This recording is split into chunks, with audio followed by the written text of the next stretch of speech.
నమస్కారం అండి అందరికీ. Good evening madam.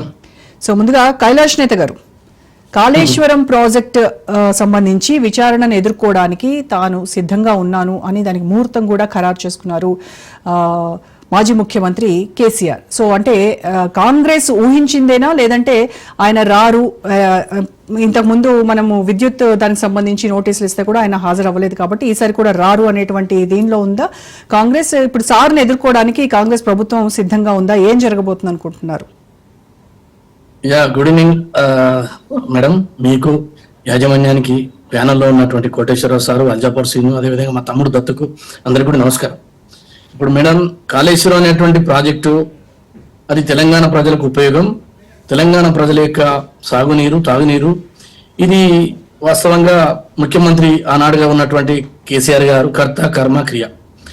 సరే, ఇంజనీర్ అవతారం ఎత్తిండా, ఏది ఎత్తిండా, ఏం చేసిండో, సరే తాను ఒక ప్రాజెక్టు కట్టాలనుకుంటూ కట్టిండు. అక్కడ ఉన్నటువంటి భూభౌతిక శాస్త్రవేత్తలు, తర్వాత వాస్కప్ సంస్థలు, అనేక మంది మాజీ ఇంజనీర్లు కూడా వైబుల్ కాదు. ఎందుకంటే ప్రాణహిత చేవెళ్ళ మనకు కావాల్సింది, మనం ఎత్తిపోవాల్సింది 180 TMCలే.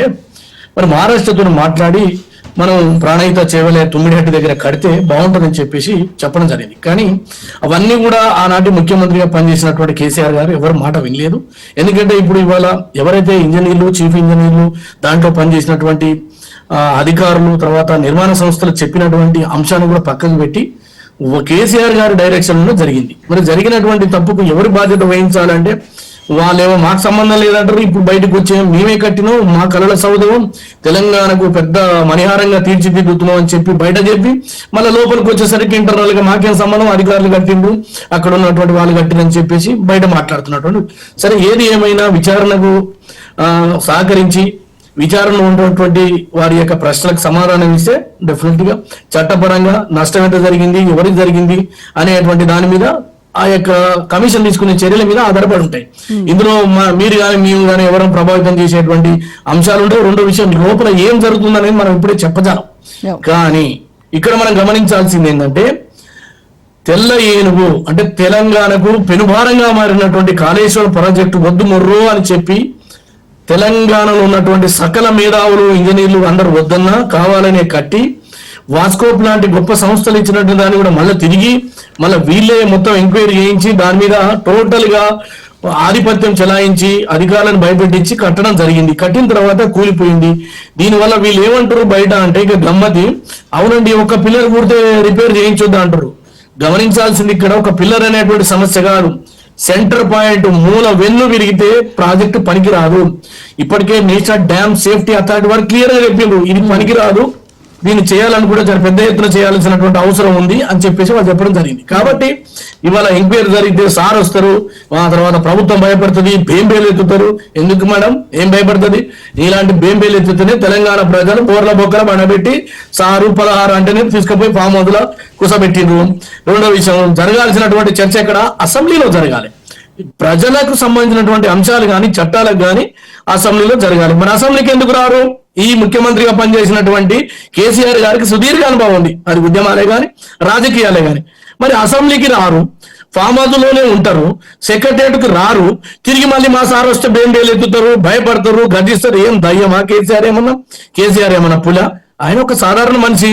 తెలంగాణ ప్రజలు ఇచ్చినటువంటి అధికారాన్ని వాళ్ళు ఎంజాయ్ చేశారు. ఎంజాయ్ చేసిన తర్వాత నష్టం జరిగింది. నష్టం జరిగినప్పుడు ఎంక్వైరీ సంస్థలు అడుగుతాయి, అడిగిన దానికి సమాధానం చెప్పాల్సినటువంటి అవసరం ఉంది. దీనికి ఎవరో బేంబేలు ఎత్తుతారు, భయపడతారు, ఇంట్లో దాచుకుంటారు. ఇక సారు అడుగు పెడితే ఇక తిరుగులేదు, రక్తపాతం ఏమున్నదండి. ఇవన్నీ చాలా మంది చరిత్రలో చాలా మంది పోయిండ్రు.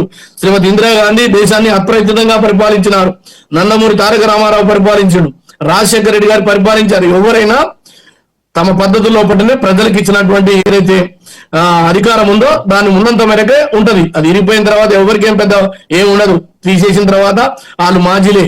కాబట్టి దయచేసి నేను ఒక్కటే మాట మనం చేస్తా ఉన్నా, జరిగినటువంటి కాళేశ్వరంలో కైలాష్ గారు, ఇప్పటి వరకు ఈ విచారణ నేపథ్యంలో ఇటు కాంగ్రెస్ ప్రభుత్వము చేసినటువంటి ఆరోపణలు కావచ్చు, అటువైపు బీఆర్ఎస్ వాళ్ళు ఖండిస్తున్నటువంటి విషయాలు కావచ్చు, ఇవన్నీ ఒక ఎత్తు అయితే, అసలు ఇప్పుడు కేసీఆర్ విచారణకి హాజరు కావడంతో నిజానిజాలు బయటకు వచ్చేటువంటి అవకాశం ఉంది.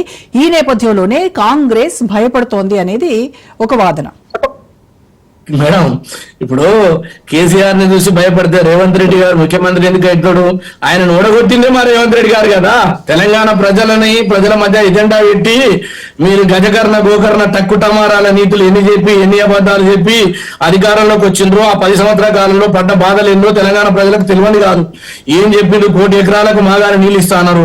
వీళ్ళు అట్లా అంటారు కదా, 45 లక్షలు వచ్చిందంటారు. 45 లక్షలకు 450 టీఎంసీలు కావాలి. యానికి చేస్తారు ఒక టీఎంసీకి 8,000 ఎకరాలు పారుతుంది. ఏ లెక్కన వచ్చింది?